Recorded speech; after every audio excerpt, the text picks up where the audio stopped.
Good afternoon. Welcome.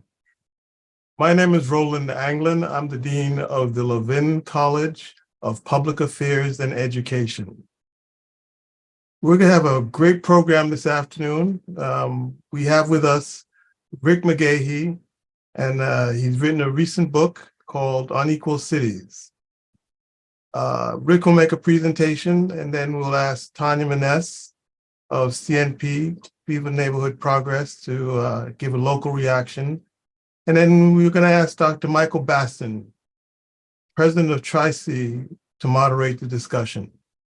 My job here is to get out of the way, but I need to make some introductions. Let's start with Rick McGahee. Rick is a nationally recognized expert on urban and regional economic development, program evaluation, and workforce development. He is economist and senior fellow at the Short Center for Economic Policy Analysis and the Institute on Race, Power, and Political Economy. Rick has worked in academia, philanthropy, the private sector, and government at all levels. I first met Rick when he was serving as a director of impact assessment at the Ford Foundation, and found him a delightful person, and we've kept in touch over the years. Rick received his PhD in economics from the New School for Social Research. Our next participant is Tanya Maness. Tanya is CEO and president of Cleveland Neighborhood Progress. The mission of the organization is to foster the equitable revitalization of neighborhoods throughout Cleveland by strengthening the community development ecosystem. Before assuming her role at CNP, Tanya served as the director of community development for the city of Cleveland. And before that, she was director of economic development for the city of Shaker Heights. I'm sensing a pattern here. Tanya is a 2010 graduate of the Maxine Goodman Levin School of Urban Affairs, and she received a Master of Science in Urban Studies. Welcome, Tanya. Our moderator for the afternoon is Dr. Michael Baston. Dr. Baston just recently became president of Cuyahoga County Community College. He is a national thought leader on the role of community colleges in shaping educational success by supporting workforce development needs and economic growth and championing diversity, equity, and inclusion reforms. He serves as a National Guided Pathways and Equity Transfer Initiative coach for the American Association of Community Colleges. He also serves as chair of the Black Male CEO Educators Network and is a member of the American Association of Community Colleges Board of Directors. He chairs its Commission on Diversity, Equity, and Inclusion. He's an attorney, and prior to entering higher education, he holds a BA from Iona College and a JD from Brooklyn Law School, and an ED from St. John Fisher College. Welcome to you all. Now that I've done my job, I'm going to turn it over to our moderator, Dr. Michael Baston. Thank you, Dr. Baston. Thank you so much, Dean Anglin. Certainly good to have all of you that are watching today with an extraordinary author and really a prolific leader in the field with Rick. And we are so excited to have you here, Rick, as well as Tania, who is going to help us in the latter part of the conversation. But to really get us going, to give you a framework of these unequal cities. And I came from New York City, so I was very, very interested in the good work that you'll find in this book. I like to now turn over to kind of give us a more in-depth discussion of the book and the ideas by the one who made those ideas himself. So we'll turn it over to Rick. Rick? Great. Thanks, everyone. And thanks to the participants here, to Tanya and to Dr. Baston. I want to give special thanks to Dean Roland Anglin, the real champion for equity and economic development. I know Roland, as he said, from the Ford Foundation, where we had the sobering job to go to New Orleans a month or less after Hurricane Katrina hit. And I saw his intellect and his compassion and his values come to the fore in trying to figure out what not only philanthropy, but the public sector and everyone could do in the face of that fearsome disaster. So it's a real honor for me to be at the school that he directs. All right, so the book is, as Roland said, called Unequal Cities, Columbia University Press, and it's out. And the book really is an investigation of a paradox that we have in America, which is that our cities are the drivers of the economy. That's where innovation comes from, growth, and our overall prosperity. But yet our cities are profoundly unequal. They're unequal within the cities themselves, and they're unequal between cities. And so the book is really an exploration of that, to look at both how economists think about cities, as well as what's the actual situation of different cities. It's built on 3 case studies: New York, Detroit, and Los Angeles. I'm not an expert on Cleveland. I hope to learn from y'all about Cleveland today. But I am hopeful that some of the lessons that I've learned, focusing primarily on these 3 cities, will also be relevant for you all in Cleveland. Let's move forward. So economists think correctly, I think. There's a lot that's wrong with the way economists think about cities, but the right thing is that they are the places that drive our economy. And for a long time, urban economics was just about household choices. Where do people live? How do they locate their houses in relation to commuting? But urban economics really got revived in the last several decades.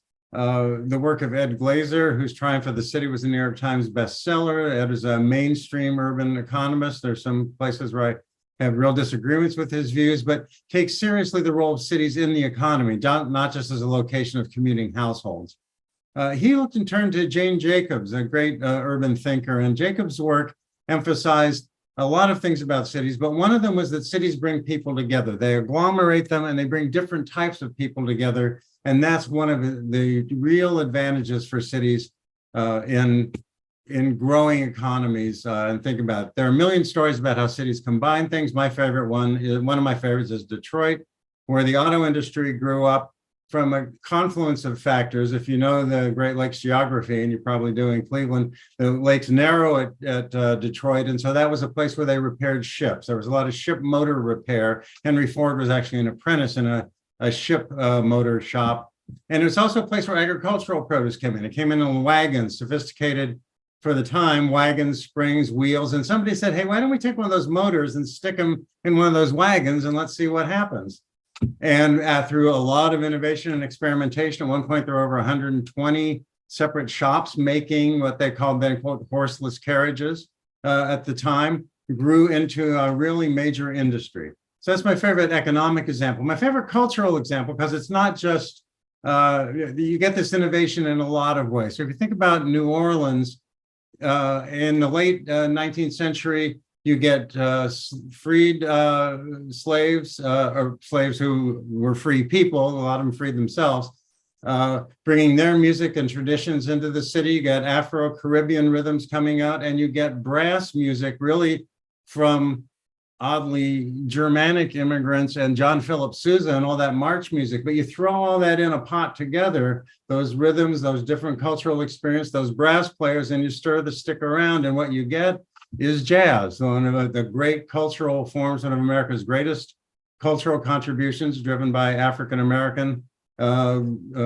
musicians to world culture. So this bringing together of different ideas, different diverse ideas in cities is one of the really great things that cities do and can't really be replicated. But at the same time, we have this puzzle, right? So we have, why then, if we get all this growth and we get this innovation, why is there persistent inequality? And here, mainstream economics doesn't do well on explaining 2 types of inequality. One is within cities. Our cities are very unequal, and they have remained unequal. Mainstream economics expects that over time, that inequality will diminish as opportunities grow for people and things level out, but we haven't seen that in the United States.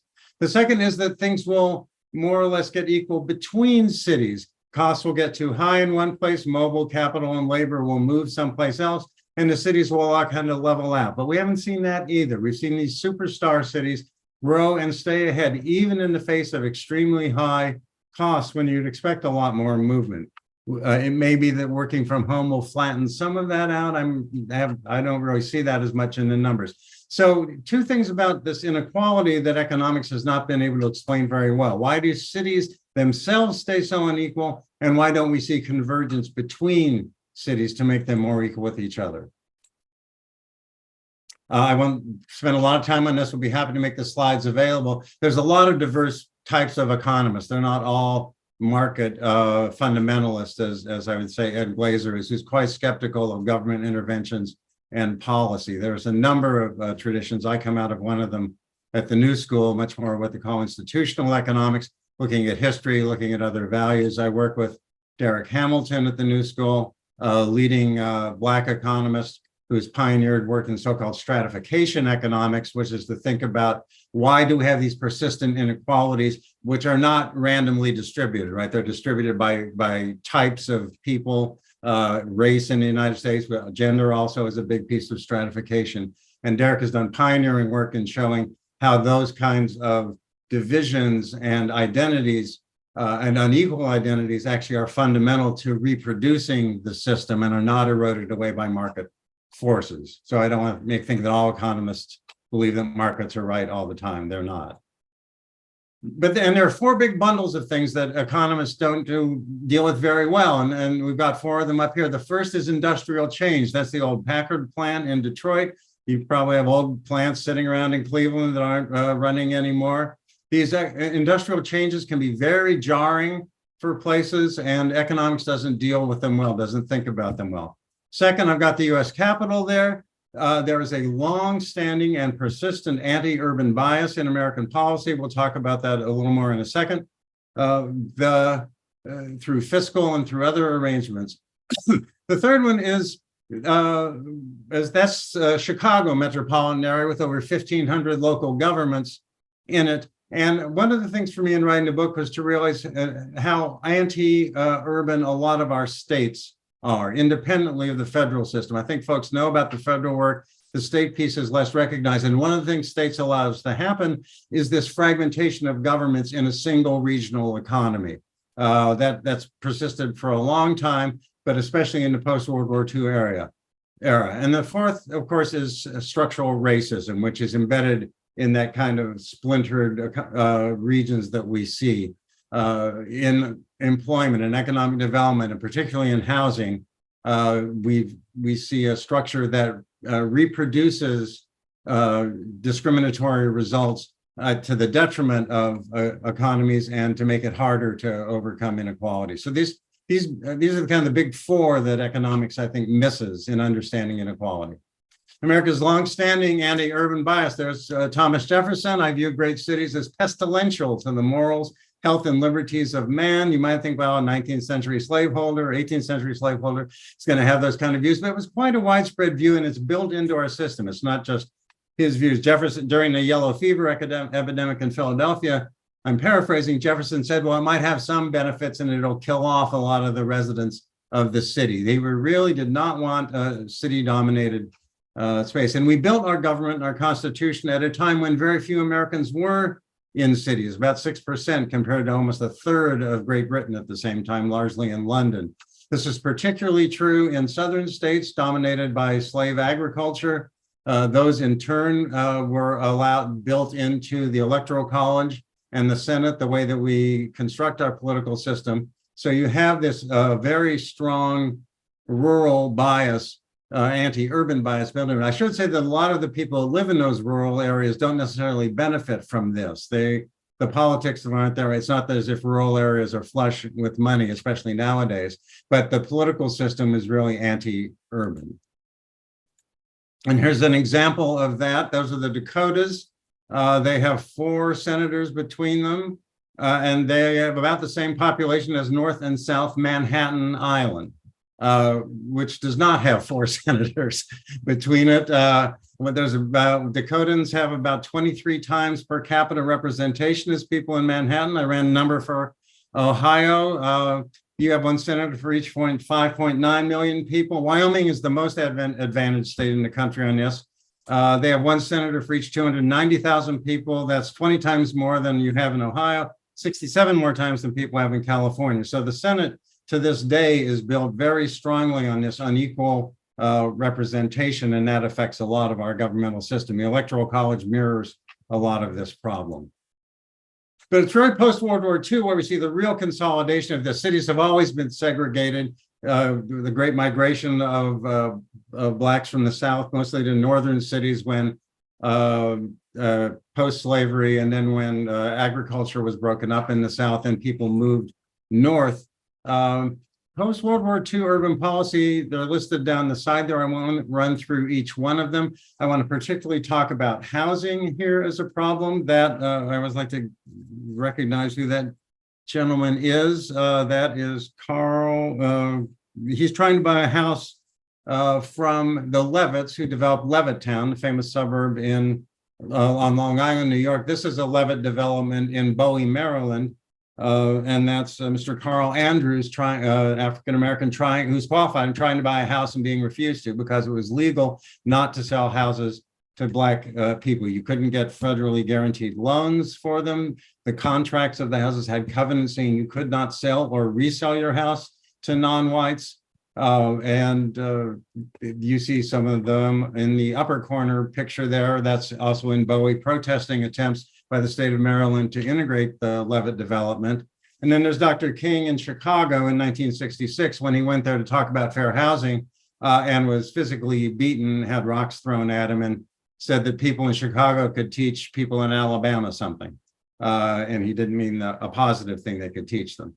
But this whole confluence of World War II urban policy gave us these urban forms that are very typical in the United States: a regional economy centered by a city that's driving the regional economy, yet where most of the people live outside of it. A lot of the wealth flows outside of the political boundaries of the city that are in turn exclusionary and don't share their tax revenues.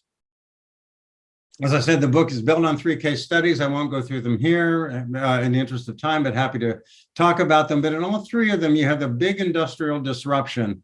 In New York, the loss of manufacturing jobs and a fiscal crisis in the mid-1970s. New York didn't go bankrupt. It was ready to go bankrupt. The mayor had bankruptcy papers on his table ready to sign them. So they never entered formal bankruptcy, but they effectively were in bankruptcy. The city's finances were taken over by the state and the federal government, and you had decades really of austerity that helped shape the politics of New York until Eric Adams became mayor. There was only one Black mayor in New York City this entire time period, and that was David Dinkins for only 1 term, whose mayoralty crashed over the inability to do criminal justice work and then being forced to spend what little budget room he had on adding police officers and not being able to do any of the social spending that he had hoped to do. Detroit, of course, is an example where everything goes wrong. It is the largest municipal bankruptcy in American history. In a very racially polarized region, and as the auto industry declined. Auto plants had been built outside of the city of Detroit ever since the 1940s, but a lot of the resident workers in Detroit, particularly Black workers, they still were paid less than white auto workers, but they were paid better than other Black workers in the United States because of unionized jobs. Then Los Angeles, which had a collapse of the aerospace industry. My case study there starts at the time the violence after Rodney King was beaten by the LAPD and police were acquitted, was really when the reaction started, when the LAPD officers were acquitted. But at that same time, aerospace was moving out of Los Angeles, being replaced by low-wage manufacturing with a lot of pressure on it. I'm going to pick up the pace here. What this gives us is this metropolitan form. That picture is Detroit, but you can see this in most places. The little dots are the race of the household head. So in this chart, the yellow dots are African-American heads of household. The blue dots are white heads of household. But if you ran this map for most metropolitan areas in the United States, you'd see something very similar. That line across the top for you hip hop fans is 8 Mile Road, which Eminem made famous. But on one side of it, it's 80% white households. On the other side of the road, it's 80% Black households. And that you can't explain that in an economics model about what that is. That is the structural racism of who's allowed to live where and under what circumstances. Cities used to grow historically by annexation. In the old days, Detroit might have just annexed those places, but starting around by the early 1900s, cities were being blocked by suburbs and other towns from being able to annex in these new rounds, even though the economy was still being driven by the central city's prosperity. And Cleveland, I was looking at some Cleveland numbers today. Cleveland's annexation stops about the same time as really the suburban towns began to get more political power and begin to not allow the city to annex them in. It's a paradox for us because America's economy is urban and metropolitan. 70 to 80% of the GDP of the United States comes out of metropolitan areas. Again, all with this form, largely with this form. A city at the center, which drives the economy. You don't have healthy regional economies where there's not a healthy city at the middle of it. Yet, most of the population lives outside. The average in a metropolitan area in the United States, only about 25% of the metro population lives in the boundaries of the core city. In Cleveland, I think it's less than 20%, around 18 or so. But you see, if you map, this heat map shows you commuting zones in the United States. This is 98% of all the commuting trips made in the United States. And you see the economy, you see how it shapes out. It clusters around cities, it clusters around metropolitan areas. This is a good deal of our GDP. I like to point out Texas, I don't have a pointer, but if you look at those three big clusters in Texas, that's the so-called Texas Triangle: Dallas, Houston, Dallas-Fort Worth, Houston, and then Austin, San Antonio. Within that triangle, including those areas, is about 75 to 80% of all Texas GDP. People think it's cows and oil. It's not. It's those three cities who are very disempowered in terms of the political system. So we've got this disjunction between where the action is economically in states and metropolitan areas and the political representation. These geographers who did this map, they weren't especially politically. They said, but gee, what happened if we would organize the United States around it? And they came up with this. So this is back to city states. We say we can't do it. You can't get rid of state boundaries. But someone asked me once if I had a magic wand, what would I do? And I said, I might get rid of states and center them on cities. This is about 55 areas based on an algorithm from that map about where people actually work and where the economy is. And just imagine for a second if we had a Senate that was represented, I say there's this upper grouping in Montana and Wyoming and Idaho that we'd have to assign someplace, but very few people actually live there. It's a big physical space. But if we had a Senate that looked, and an electoral college that looked like that, we might have different policies. We don't have it, but it's a thought experiment. Okay, I want to keep watching my time here. So that's a pretty gloomy story in a way. So, and people said to me, well, okay, what can we do? Given we're not going to get rid of states, we're not going to change the electoral college. Are there feasible policies that can help us get growth, but also equity? And so economists have some agreement on things that make sense. One is to really not do firm-specific subsidies, which state governments in particular and cities, as the competition for the Amazon second headquarters showed, feel they sometimes have to do. Those subsidies generally don't work. They don't pay off. They drain from the tax base that could go to things that do help economic growth, like education and other social spending. And they don't often meet the promises of job creation that they said they would do. Housing, this is a controversial thing sometimes with folks. I'm a pro housing supply person. Build as much as you can, as much low income and affordable housing as you can. But housing needs to get built in cities. Education, Dr. Bastion is here, and I'm sure we'll talk about education and workforce development. Complicated topic. That's not enough to get people good jobs, but you aren't going to get good jobs without it. And so how you combine that with economic development is important. And then there's climate opportunities. I think if we can get the spending right for that. So place-based development is one thing that the mainstream economists, they're skeptical about places. Ed Glazer right there, people not places are the important outcomes. Glazer once said, we should take all the money that we're spending in New Orleans and Katrina, give every resident of New Orleans a $100,000 check and let them move someplace. The idea is that cities really are nothing more than a collection of these individual households is really illustrated by that comment.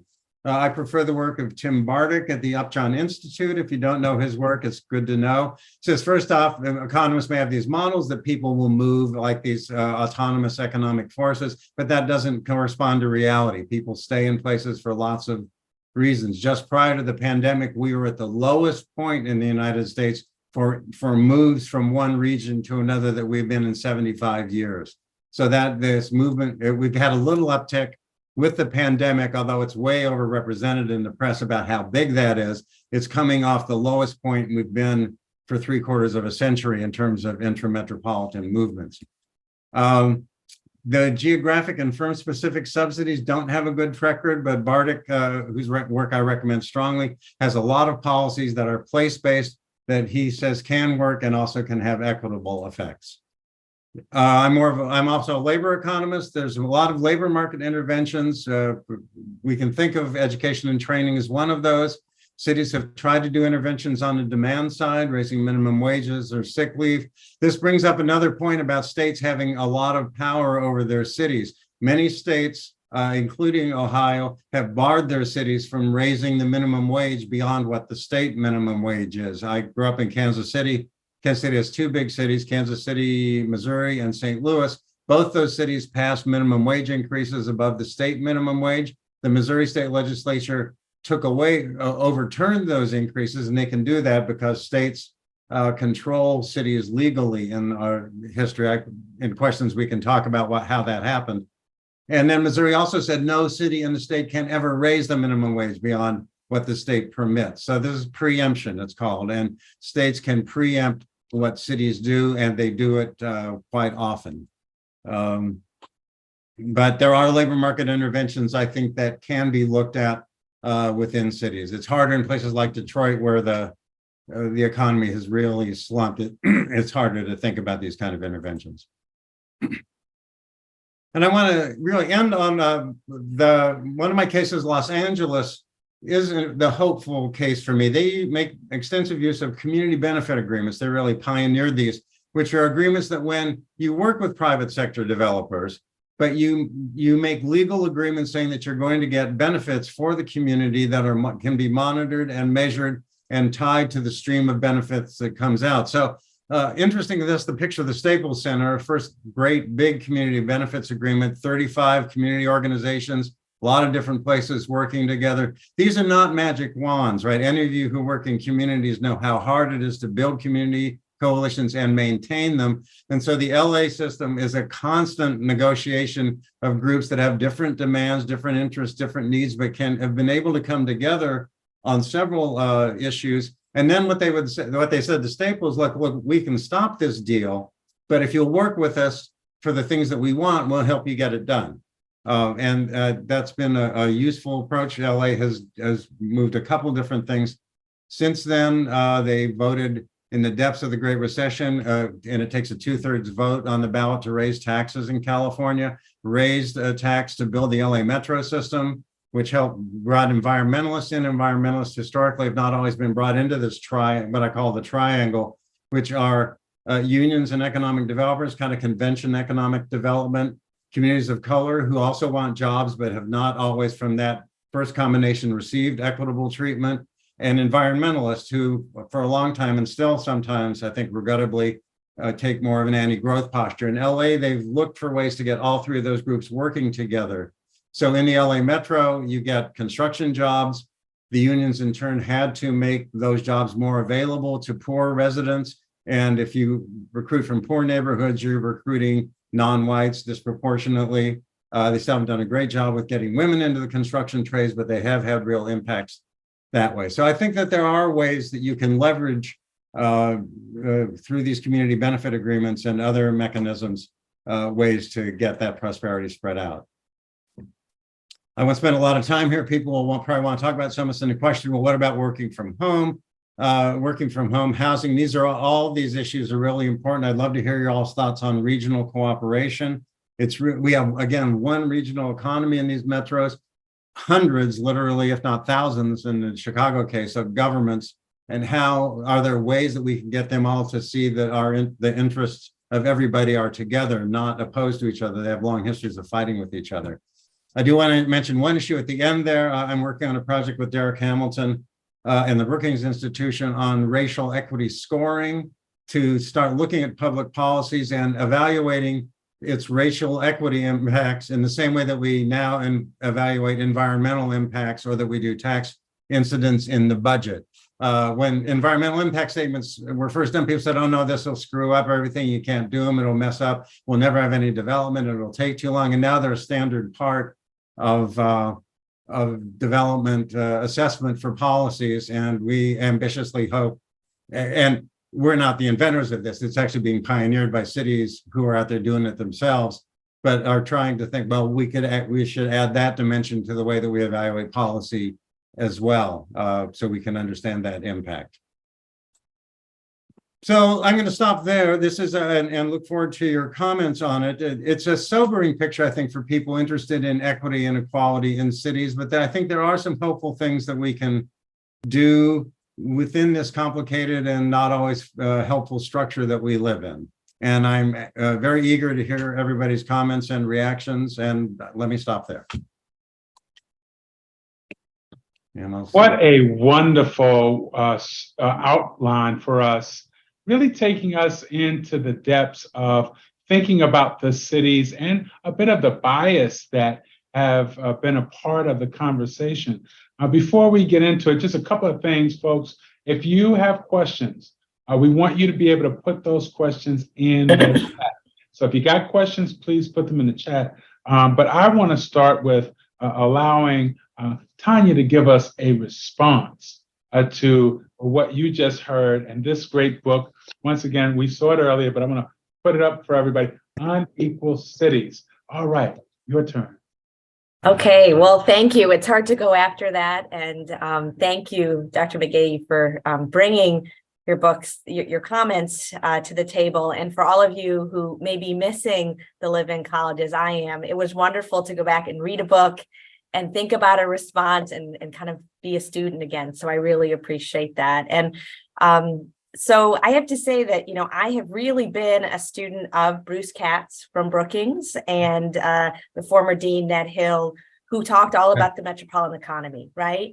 And so this was really an interesting read for me because it's, yes, we should be operating in a metropolitan economy. That is how the labor market works. It is ideally how, you know, I know you didn't go into a lot of the economics at the beginning of the book, but again, if you're, you know, a dork like me and love negative and positive externalities and those sorts of things, definitely read the first chapters of the book because it was really great to kind of go back to that space. And it's I'm glad you like that stuff. I spared some of the audience that, but I can nerd out on those things. Yes.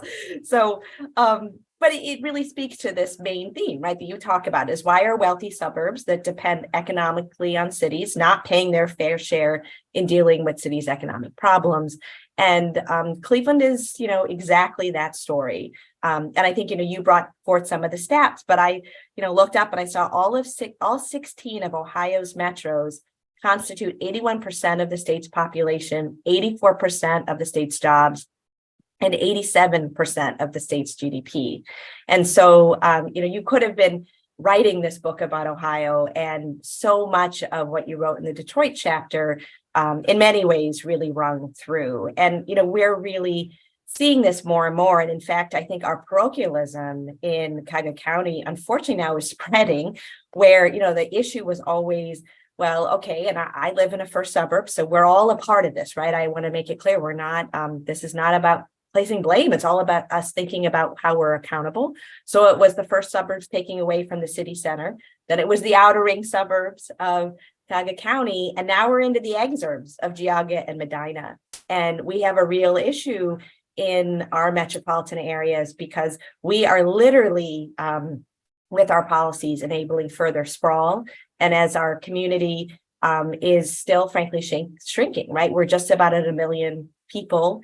But we have sprawled more than 35% in those years that our population has stayed about flat regionally and has dropped more than 60% in the city of Cleveland. And so what that means, right, those structural factors that you've talked about is that we have an incentive structure, and you really see this from development patterns, right, that incentivizes People are building new housing, who are bringing new businesses to Cleveland to go to greenfield sites, because everything from the fact that the utilities are subsidized by utility companies because they see those as new customers, even though they're very rarely new customers. And as those dollars are going into new housing developments further and further out, we are not able to maintain the infrastructure in our local communities. So I'm going to speak to a couple of the main areas, of the book, and how we see them in Cleveland, because I feel like that's the best way then for people to think through the Q&A that we're going to go through.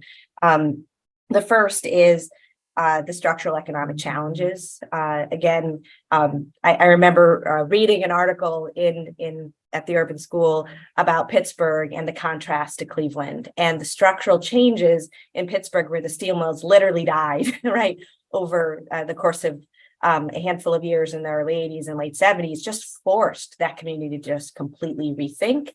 The good and the bad of Cleveland as our manufacturing infrastructure, which is still very strong here, right? But that employment base has reduced so much. And the sort of risk-averse nature of our community was kind of like everybody was like, well, but it's not so bad.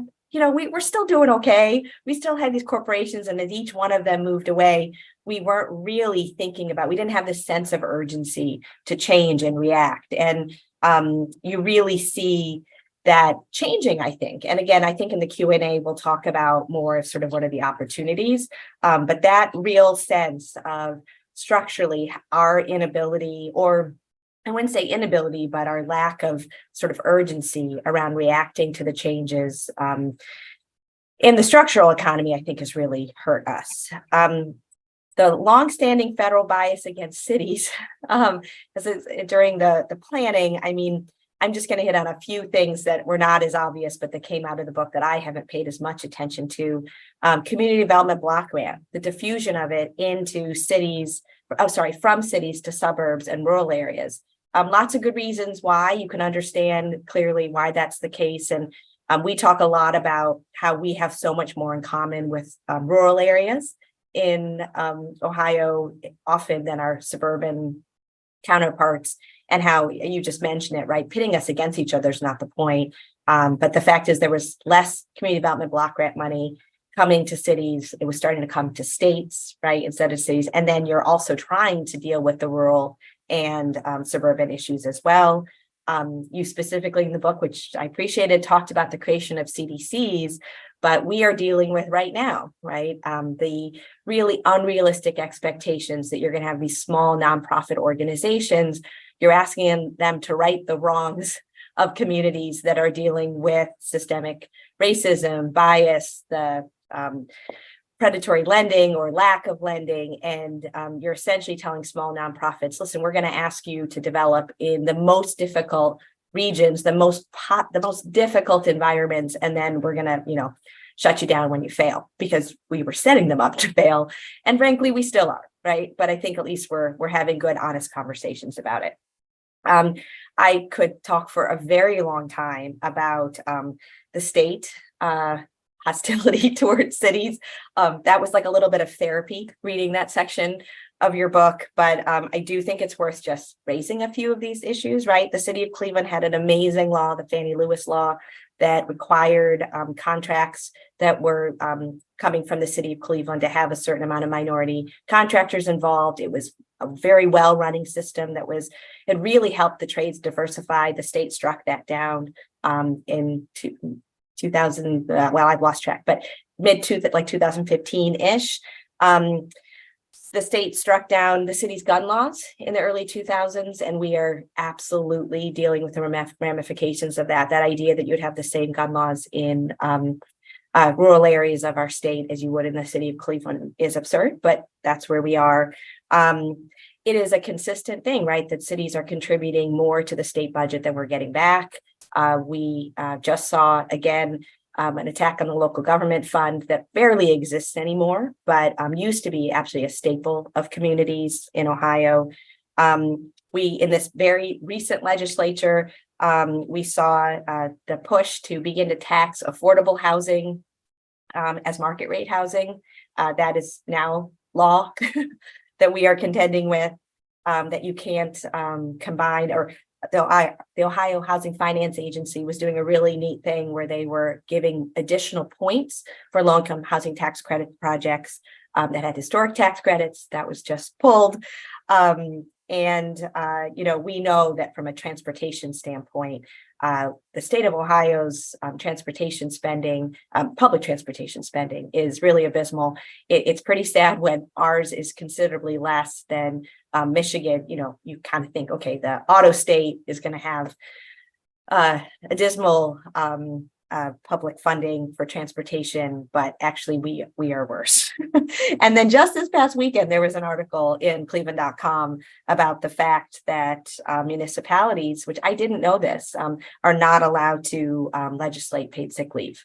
And to me, again, that is an absolute thing that we should be allowing our cities to do to really help contend with what we're seeing. So I said I wasn't going to talk about it for a long time, but I did. Those are the main areas that I think speak to your book that, Cleveland absolutely falls into. I do think there is some absolute hope. Oh, sorry, I didn't talk about the structural racism interwoven in our system. I think you mostly touch on. I don't think it's very different here, beyond the fact that the foreclosure crisis clearly in Cleveland in 2010, and I think it's worth really mentioning this, that if you looked at housing prices in Cleveland in 2005, before the Great Recession, across the city, the median home price was $80,000. Post-recession, prices had dropped to $35,000, really across the city in different places. 12 years later, thankfully, most of the city is kind of getting back to that 80,000. If you look at some of the hardest hit neighborhoods, southeast side of Cleveland, we are still at that $35,000 to $50,000 mark. So when we look at redlining, at sustained disinvestment, at appraisal gaps, at really knowing your price, which was the speaker at our annual meeting last night, Andre Perry, we are just really seeing the massive amount of loss to our GDP by the fact that we devalue the housing market across the country, but specifically in Cleveland. So I promise that when we get into the Q&A, I will actually talk about something hopeful, but because I do think there's some really good things we're doing in Cleveland that do address these issues. And as you said in the book, we really need to figure out how we can address these issues locally, because we're probably not going to see the state and federal government get easier to work with. So I'll wrap up there, Dr. Baston, so you can come in. I specifically did not talk about the labor market at all or about education, because I knew you would do a far better job than I ever would. So thanks very much for allowing me to come in. I really enjoyed it. Oh, you're extraordinary. To say one thing, so Andre Perry, I mentioned this racial equity project at Brookings. Andre is the head of that project at Brookings, so he's a wonderful, brilliant guy and a great resource for that work. What a wonderful sort of way to breathe life into the Cleveland context. So I want to thank you for that. That was just extraordinary. And now I want to actually get you and Rick together into this next level of the conversation. And Rick, I want to come to you with this question. Your book depicts the bias faced in New York, Detroit, and Los Angeles, not Cleveland. Yet so much of what you share resonates with Clevelanders, as you just heard. If the challenges faced in urban areas are universal, why have we not made progress to address bias toward urban areas? And where do we start to address the state and federal hostility cities are facing? Yeah, it's a great question. And I agree with the spirit of what Tanya's saying. We want to be hopeful but realistic, right? And understand the situations that we face. So the bias against the legal bias against cities comes out in the late 19th century. I won't bore you. The details are in the book for those who want to read it. But it used to be cities were more independent actors, and in a series of court battles, really over railroad financing, not about equity, states won. And the rule is now that cities are the creatures of states, and that since states could eliminate city charters altogether, they can do whatever they want. That the city exists at the state's pleasure.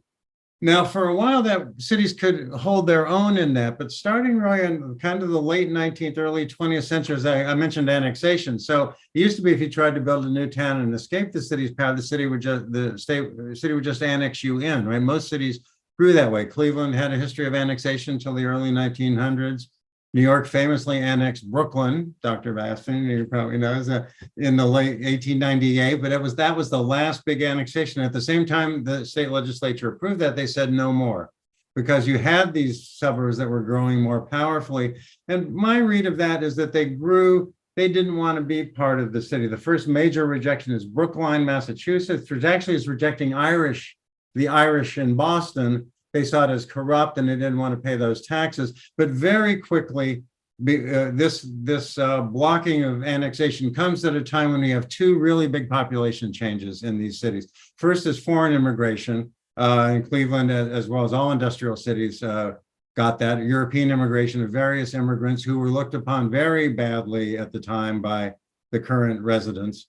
And the second is the wave of Black migrants from the South, with the end of or getting away from debt peonage agriculture and moving to the north in the Great Migration. Suddenly the cities became much more diverse, and I think the suburban towns also economically, they didn't want those economic burdens, and they didn't want the cultural differences, and there were racial differences as well. This is the time when zoning gets started. I think a famous Ohio case in the 1920s the National Supreme Court upholds zoning and says that these townships, these little towns, can regulate the way you use that land. That bias then became built into these real estate contracts.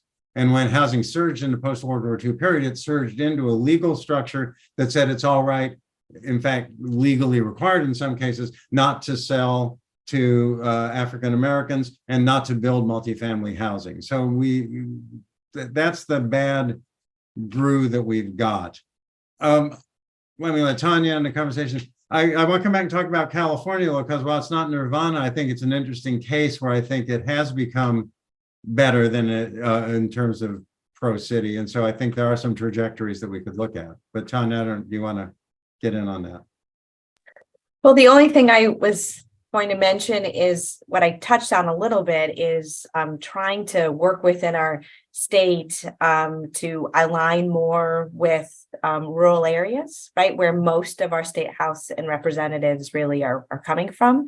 And we found a few places where that's really worked. We're working on property tax relief legislation where we've collected the data and looked at the maps and really see that while increased property taxes, high values that may displace residents is something we talk about in cities, Appalachia would be very negatively impacted and has the potential to be. And so, trying to find, kind of strange bedfellows in the work in the same way that Mayor Bibb, when he was trying to do the marijuana record expungement, really found partners in the rural parts of the state where there were, significant similar issues. So I think a lot of our workforce initiatives too is trying to figure out how we align more with the rural parts of the state.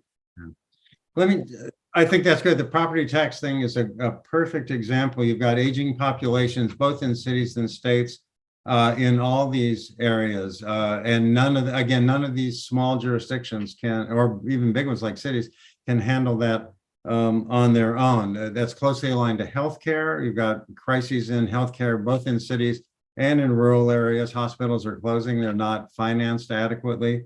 You mentioned marijuana. There's, of course, a deeply serious drug, not that marijuana doesn't have issues, but a deeply serious addictive drug problem that plagues both core cities and rural areas. And then this issue of good jobs for young people.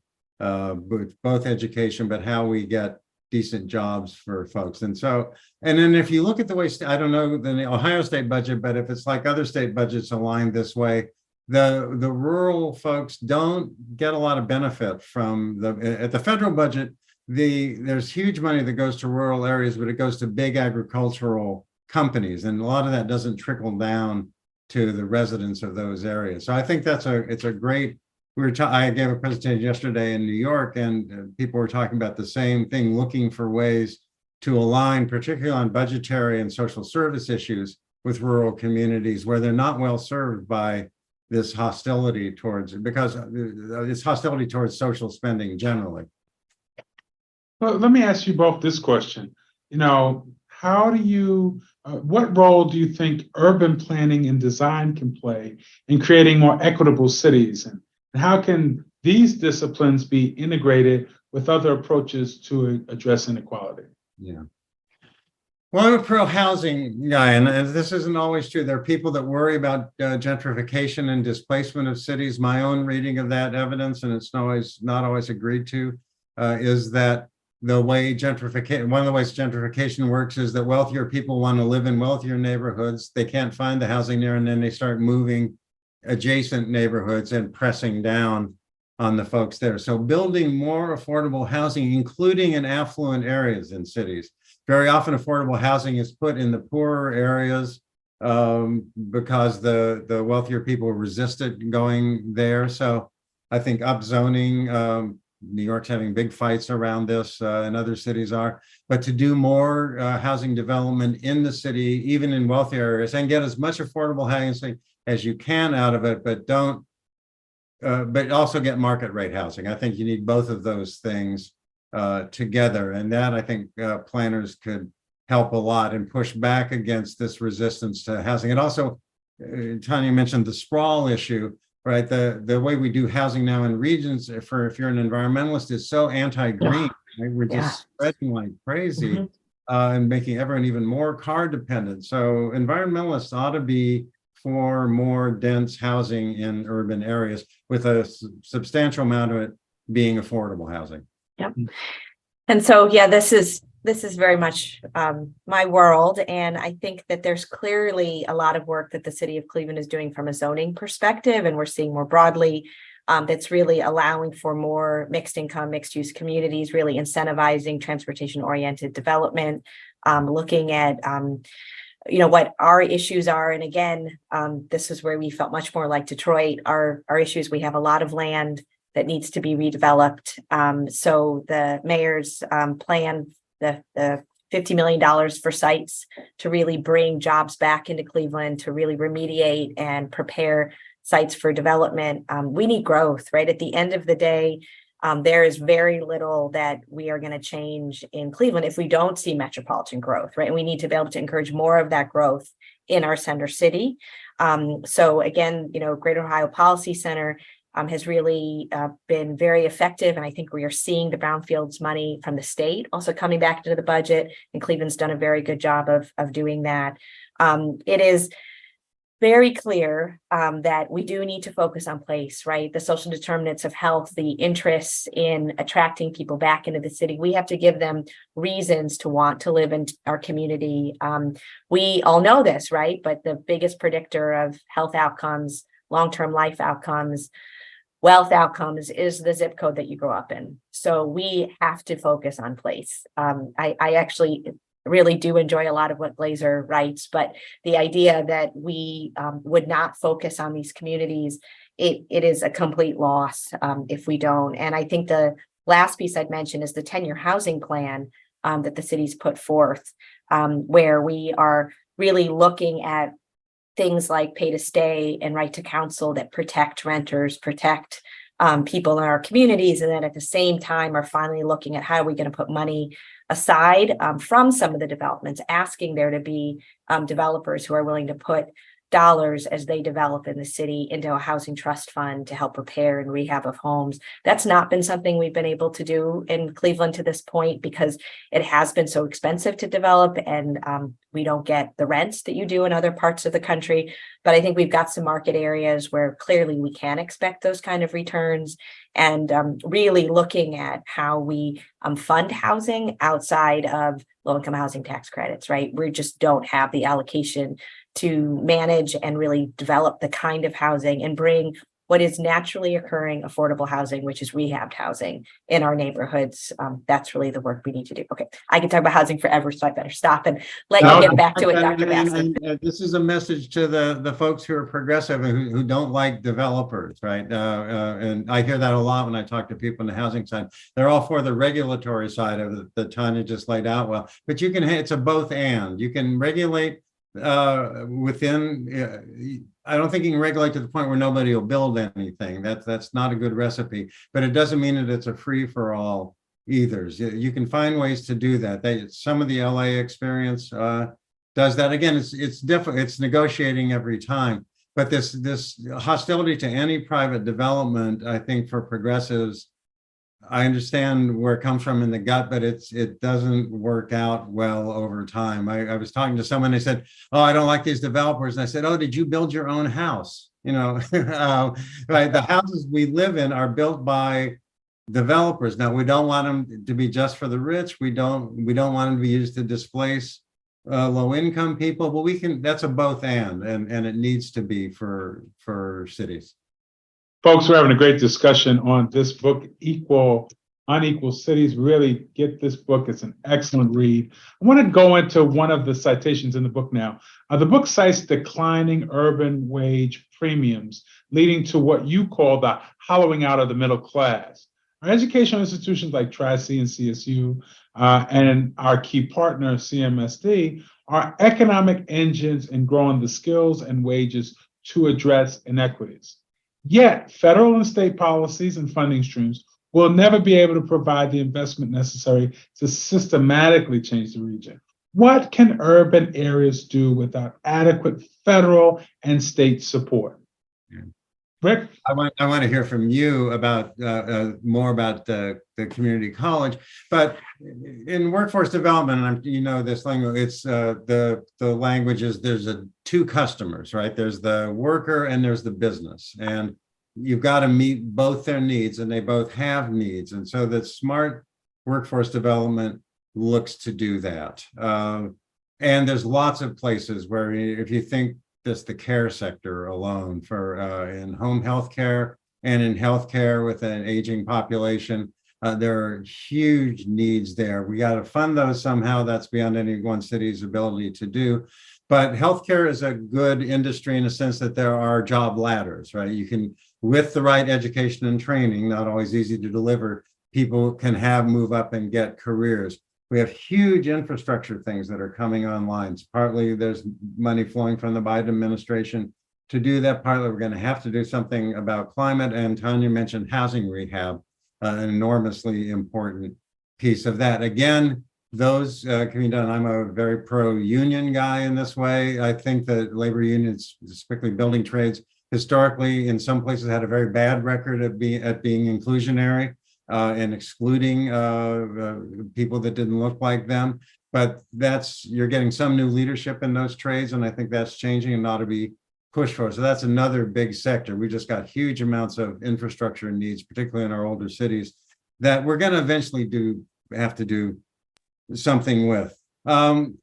It's not so urban centered, but there's this big push on we're going to build all these semiconductor plants and chips, and then everyone turned around and said, hey, we don't have the workforce for this. Right? We haven't trained people to do this. We sent everybody to four-year colleges, and I'm a huge fan of four-year colleges. We've got Cleveland State on here, but articulating things where people could also get meaningful careers with associates training that they could then either go on to a four-year education or have a good career. So that's the kind of scope. And you know the problems better than I do. It's the same as this fragmentation problem, right? We've got these workforce development resources, dozens of programs, dozens of administrative things. So how we consolidate all this? And I think there's potentially business support for that kind of focus on the dual customer and the consolidation of it. But I'd love to hear what your experiences have been on that.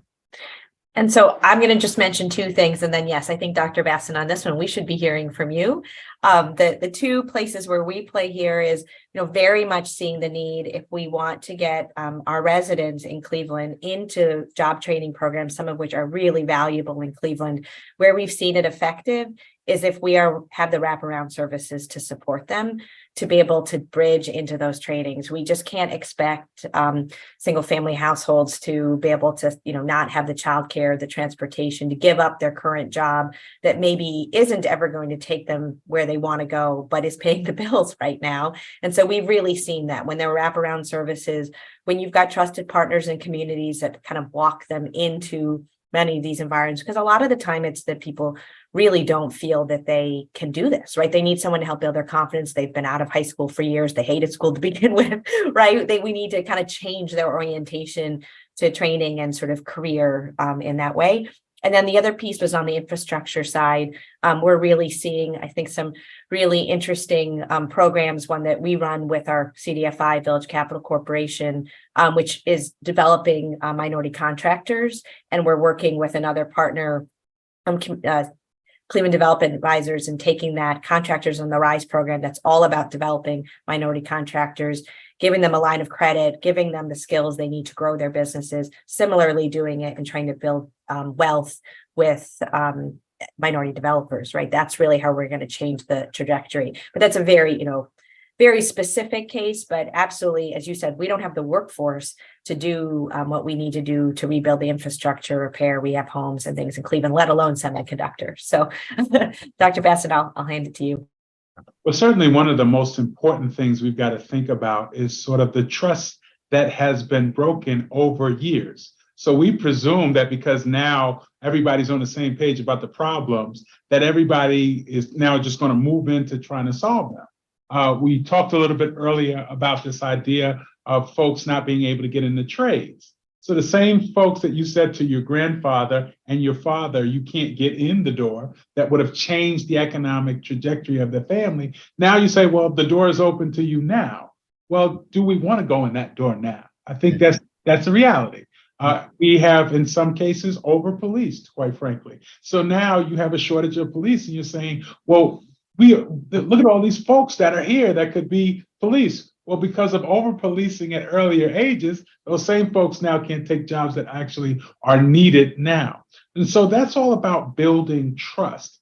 The other thing is that the younger generation does not necessarily see themselves as being a worker. So we talk a lot about workforce development, but young people want a choice. They want to decide whether they want to be an employee, an entrepreneur, or if they want to be a sort of in this space where they're the employer. Look at the rise in the gig economy in our country. The fact is, we have more and more young people who are not using the traditional pathways into opportunities. They're not trying to get a record deal with RCA or MCA. They're able to go on iTunes and sell their wares. They can do Etsy. There's so many more opportunities to move into the space now. So as we think about the power and the future of cities, we've got to be thinking about the educational experiences that younger people want. And those who are upskillers, so maybe your career is now going to change and grow. How do we prepare for a world that says shorter term credentials, more online experiences, thinking about what the city will look like in part design by the young people who are going to be responsible for leading and growing the cities in the future. We don't offer enough voice for the population that will ultimately be responsible for moving us forward. And so we keep having W-2 conversations as we approach a greater 1099 world.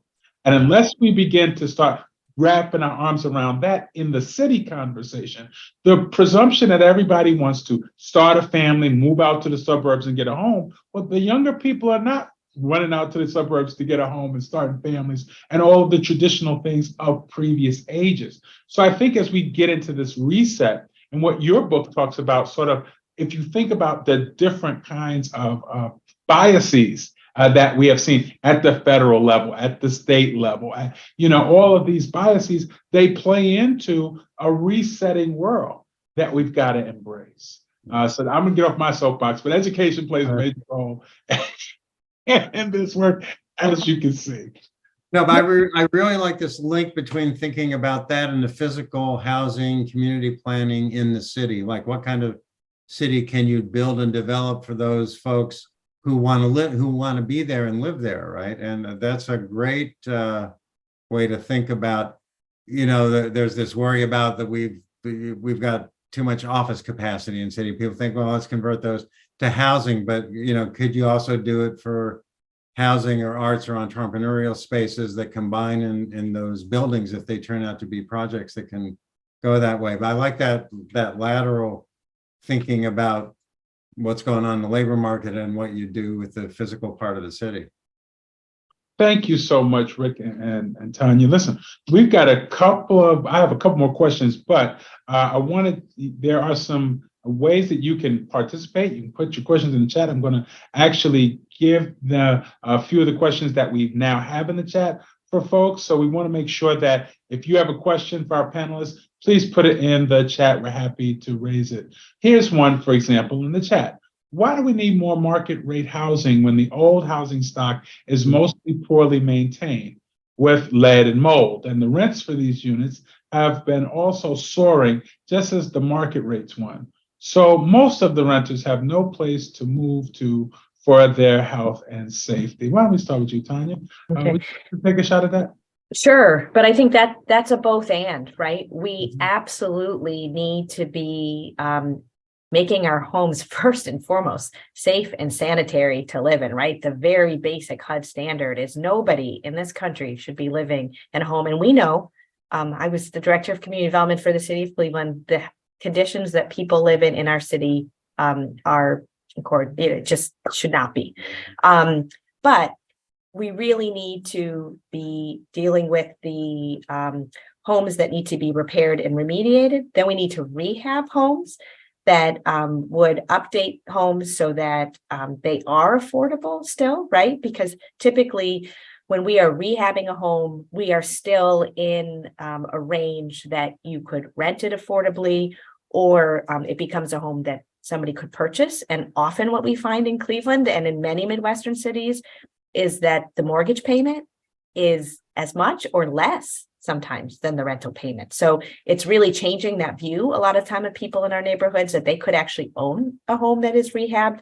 But then, as Rick said, we cannot see the fate of our community change if we don't encourage growth. And if we don't, throughout Cleveland, right, there are many neighborhoods where we have demolished homes because we needed to, and we desperately need to rebuild these neighborhoods. We need new housing, and the city runs on income tax. And we have to know that we want our garbage picked up, and we want recycling, and we want great green spaces and amenities and parks, that the city needs money to do that, right? And that means new income coming into the city of Cleveland. And that's the kind of the basis of Rick's book, right? Is right now we don't have that tax base in the city of Cleveland so that the residents in the city really can enjoy that. I mean, obviously starting with public safety on down, right? The only way you get that is with new housing and new people coming into neighborhoods. And it's very understandable that people who've been in neighborhoods their whole lives or for generations are concerned about either getting priced out or being culturally displaced, right? This is the community that they love, they've been in, and now all these new folks are going to be moving in. Well, I will quote Councilman Carrie McCormick. I think those are the problems we need to have, but they are problems. And it's not to discount the importance of that, but it's got to be a both and. We can't afford to just try to stay in a city that was built for 1 million people and feel like it's okay to have 376,000. Amen to all that. I understand where the questioner is coming from, that there's this perception that there's this luxury housing going up, and what about the folks who lived here all the time or who live in this bad housing? How do you fix that up? But I agree with Tanya that it's a both and, that public money maybe needs to be sent more for the rehab piece of that. Those are probably private landlords in a lot of cases, and you've got to figure out how to work with them, often not mega corporations, but small property owners, right? Who are maybe minority property owners who have less credit, less ability to do that rehabbing. So you've got to be able to find ways to tap those lines, but at the same time, attract more folks. It's not just a matter of keeping a static population. That the Detroit case is the worst case of that. Tanya made me think of that. Detroit at one point was almost 2 million people across its footprint. Detroit's physical footprint is gigantic. You can fit Manhattan, Boston, and San Francisco into the physical footprint of Detroit. which is now down to about below 700,000 people, and just cannot deliver fire, police, electricity, libraries, schools, water across that footprint. You've got to have some kind of growth for that. But I also agree with the spirit of the questioner that it can't be growth that ignores the needs of the people who are already there. But I think we can do both. And interesting, and just to follow up with this, Rick, can you talk about what's working in other cities to improve access to housing? And I hope, Tanya, you can talk about what's working in Cleveland as such, the work with our CDCs and revision of our system of granting tax abatements to encourage new and affordable housing. Yeah, so some cities are actually doing away with zoning or really radically changing zoning. So zoning came up in the early 20th century. Berkeley, California, the progressive nirvana, one of the first implementers of zoning, and they did it to keep away a quote, and I'm only quoting what they said here, a Negro dance hall. So the zoning from its early inception had both land use controls that were also racially biased, and we've got to loosen that up. And so Portland has done major changes in their zoning codes.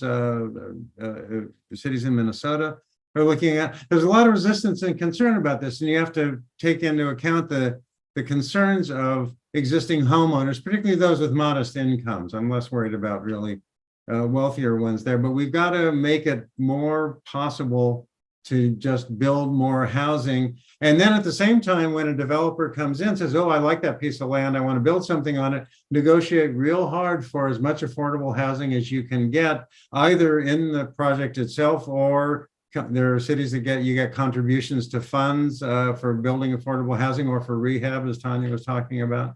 So it's leveraging that, but we've got to, I think, loosen up, and several cities are doing it.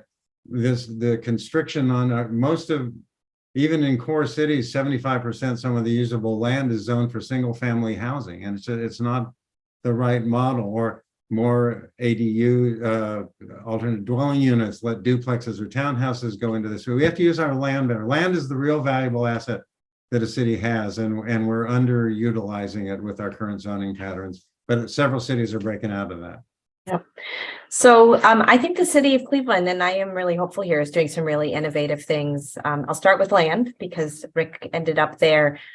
We had some really interesting work happening in the Clark Fulton neighborhood with Metro West CDC and Fund for Economic Future and many other partners, looking at some land trust models that would allow for the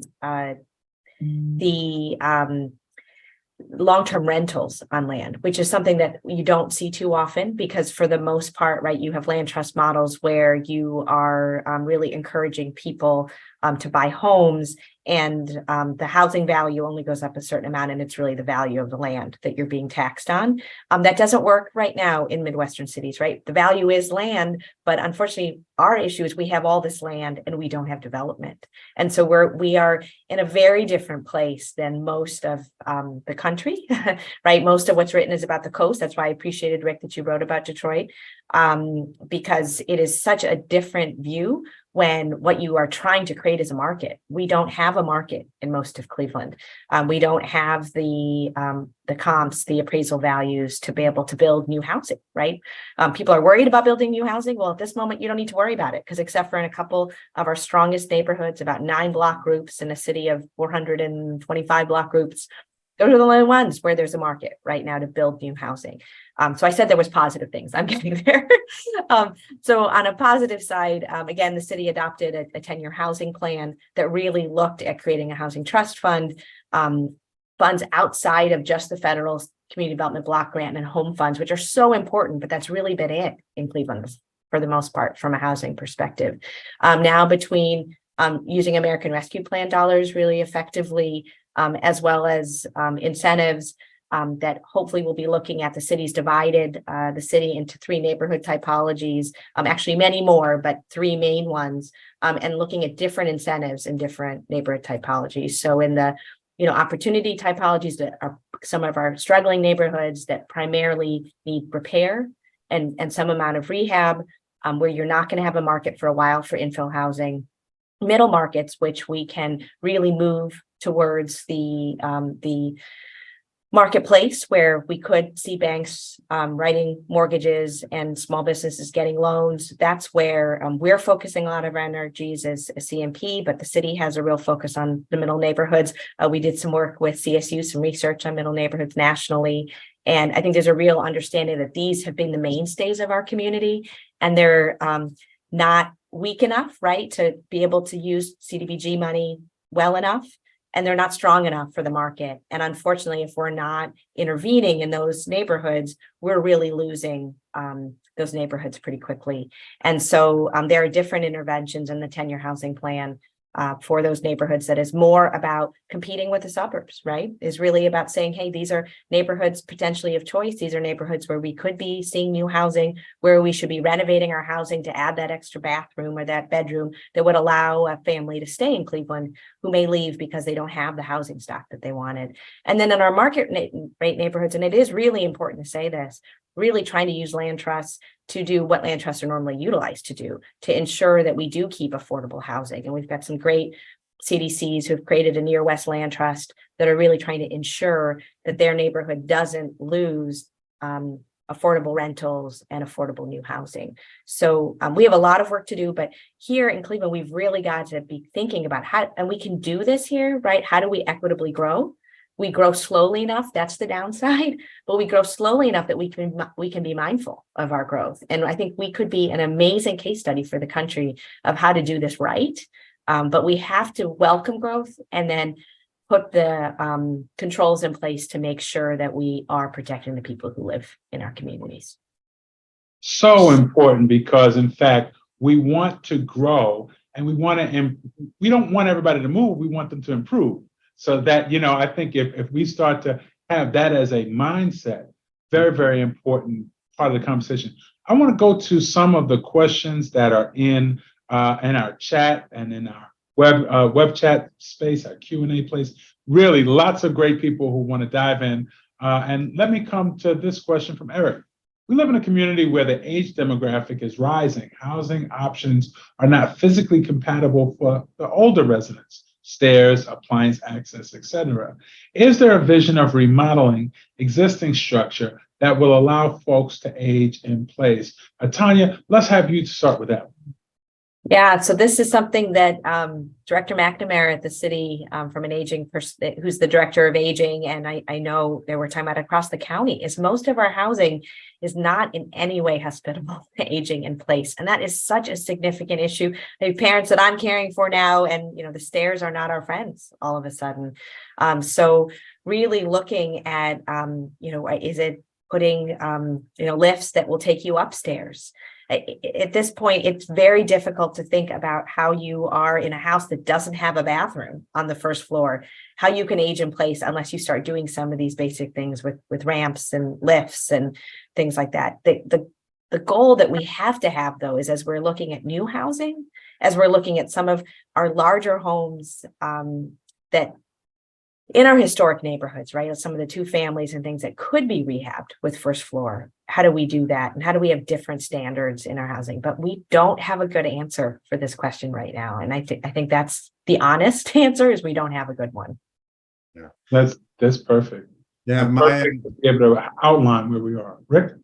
Yeah, no, my wife, Teresa Gilharducci, is one of the leading experts in the nation on retirement policy. And she is constantly talking to me about this issue, like this housing stock gap that is just going to get worse. The numbers are really pretty staggering. The number of people we have retiring, many of whom don't have adequate funds for retirement.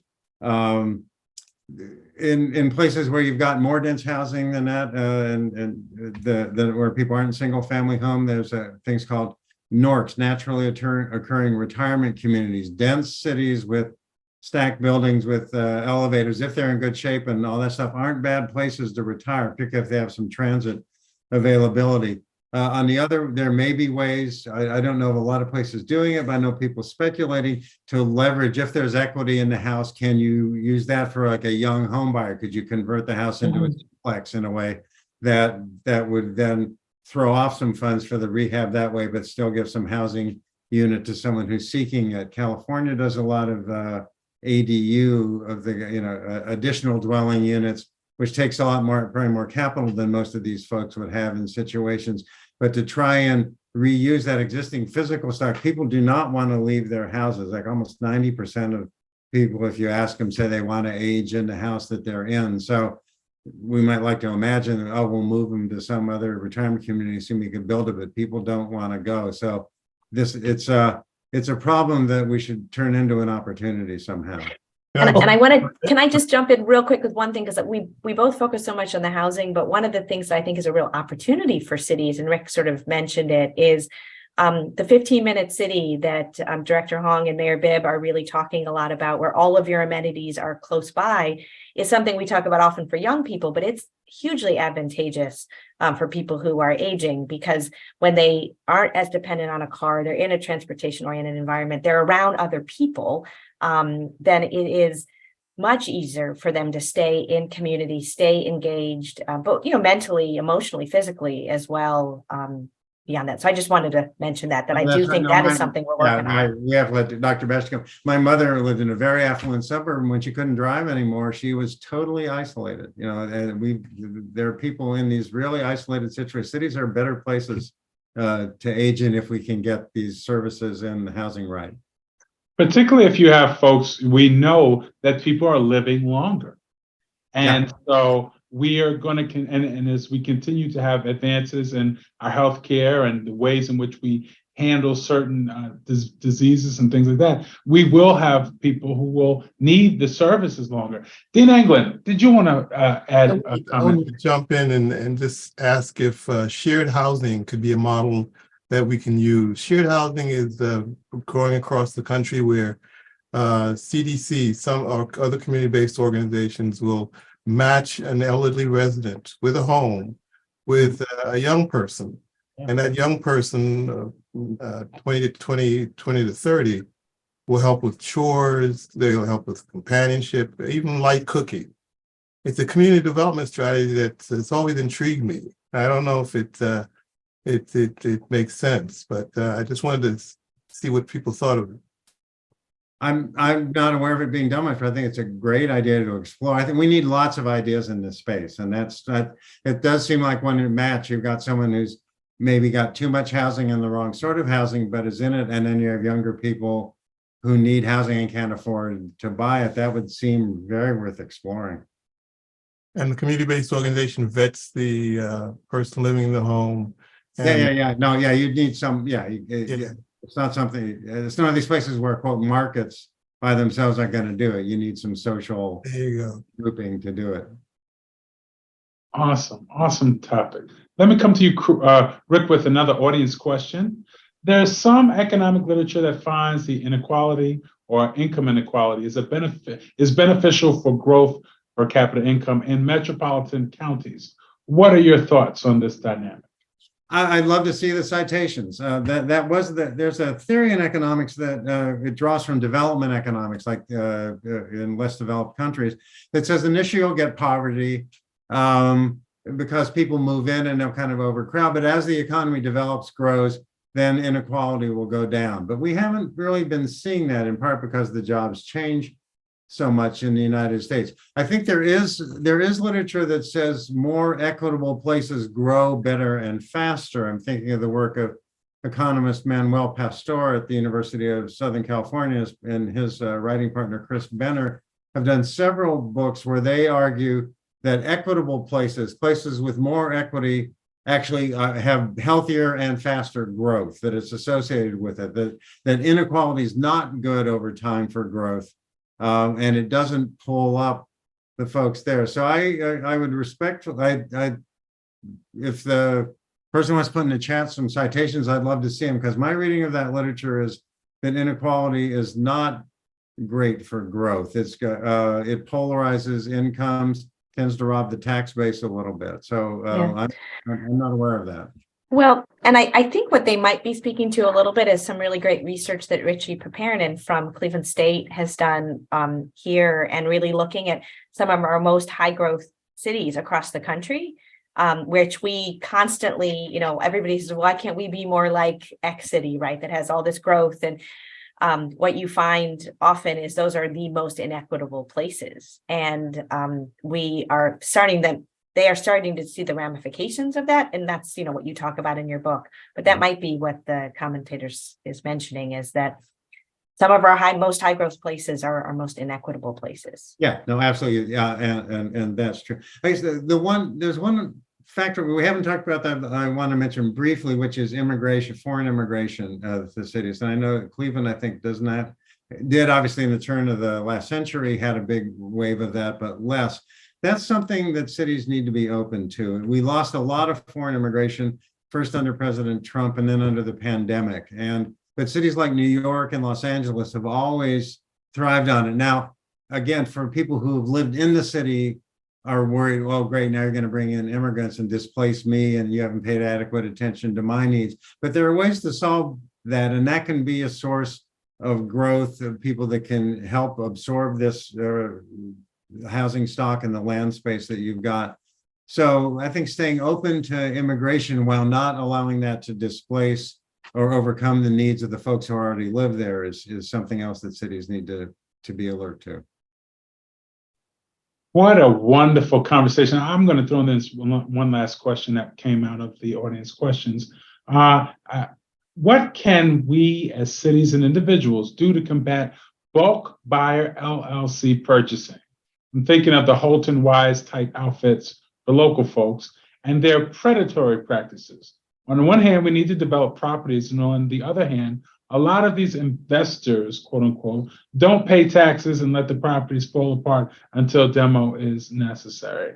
So what are your thoughts on that question? Interesting. Well, yeah, so that is a huge issue right now in Cleveland. And we specifically talked about those middle market neighborhoods, which have long been kind of strongholds of our community, where we have longtime homeowners.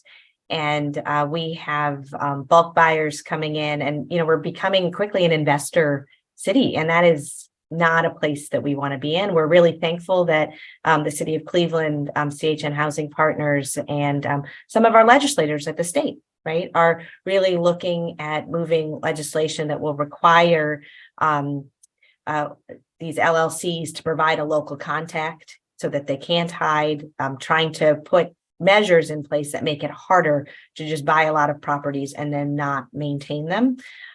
Within our city, though, and something that a lot of us are working on is just what we were talking about in the middle markets, is having more flexible lines of credit, working with our banking partners, our philanthropic partners. So we as agents, community development corporations, and other nonprofit partners can frankly move into these neighborhoods just like a Holden Weiss and get hold of the properties, allow them to be rehabbed, ensure that people who live in the neighborhoods understand the value of their homes, that they're not undervaluing their homes because they, may have a medical emergency, need to sell, need to leave. Okay, well, you don't need to lose money on this home. You actually have value here. So there is a lot of grassroots work that needs to be done to educate our communities on their value, but also some, very real world interventions while the policy change happens. I'm all for disclosure and transparency, and I don't think people should be allowed to hide behind it.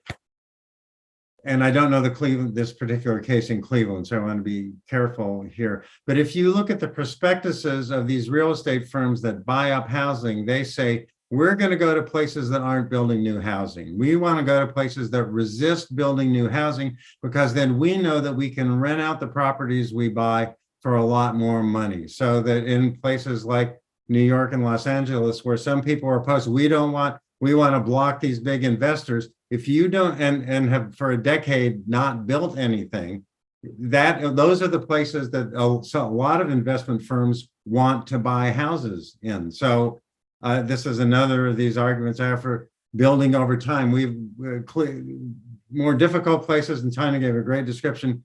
Detroit in the extreme case, or Cleveland, it's a different kind of mix of factors. So this is one where it's harder to generalize. But at least in healthier cities, the way to eventually slow down bulk buying by investors is to actually, paradoxically, it may seem, allow more housing to get built, because that will make there's less predation that goes on. Again, if you read a prospectus from several of these major real estate funds, They say, we're buying up houses in thriving markets where they won't let any new houses be built. Because we can rent them out for really lots of money. And the people in those thriving markets then say, oh, these investors are coming in. And they're coming in because they're not allowing housing to be built. I think it's a different challenge in a place like Cleveland where you're trying to get the market started. You both have been amazing. And I want to give each of you just a few moments to give us any final closing remarks that you'd like to make before we close out today. We'll start with Rick. Again, my thanks to Cleveland State and to all of you and all the folks online for being here. This has been a great conversation for me. I've learned a lot. Really don't know Cleveland. Every place is particular. I like to think they have some commonalities. Like I said, sometimes people say to me, this is kind of a depressing book, and I hope it's just realistic but not depressing. There are people really all across the country, and I've learned a lot about what folks are doing in Cleveland to really push back. We have these big structural problems in the United States and in our cities that don't just vanish. But at the same time, there's examples everywhere in the country of people really being creative, taking these issues on. The people in this conversation are really represent some of that, and that's even my book sounds pessimistic. It makes me hopeful when I talk to people in cities who are working so hard as you all are doing to make things better. So Thank you. Yeah. Well, I guess I just build off of that a little bit. Yes, first, thank you for holding this conversation. As I think you can tell, I've really enjoyed it. I think, Rick, it's very important that we have literature. You don't often have academics who can really translate their research into policy and an understanding of what's really going on in our environment. And it's really important that we all understand what's working against us. I think for many of us, though, that's what makes us hopeful to work locally, right? That we can, and you really do talk about the fact that organizations like ours and many of the housing and economic development and educational partners that we work with are finding innovative and different things to do. At the same time, we need to share the examples of what we're doing locally with people like you and others who are trying to change policy at the state and federal level. Like, we have to be realistic that if we really want to see change, we've got to take the work we're doing locally and help make change from a policy perspective long term. And so very thankful for this opportunity to think about these bigger issues, but also not to lose sight of the fact that we have a lot that we can do in our own communities. So I was going to say something hopeful and I didn't before. So like California, which may seem odd and flaky and different to everybody, in the 1980s, Ronald Reagan came from California, right? He got 2 terms as president. The modern conservative movement was founded in Southern California, swept to national power, and the state was actually controlled by conservative Republicans for quite some time. I'm being very political here. It is now, California still got a lot of issues, a lot of problems, a lot of unique things about it, but it is now a solidly progressive place. And that came to a large extent out of their cities and their urban work and, farm workers and rural movements too. So change can go both ways, right? We've seen negative changes in some places, but there are trajectories that are positive as well. And I think we always have to keep remembering that.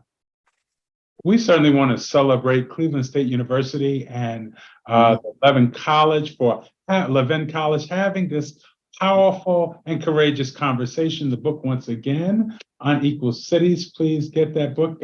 And it's so good to be a partner with you. Cuyahoga Community College loves to be in these conversations, and we are grateful for all of you that watched, that participated, and it has been a help to all of us as we continue to move and cause Cleveland to rise. I even was out someplace today, got a Cleveland, a little printout from one of the high schools. So Cleveland all the way. Thank you for being here with us. We really appreciate it. Thank you all.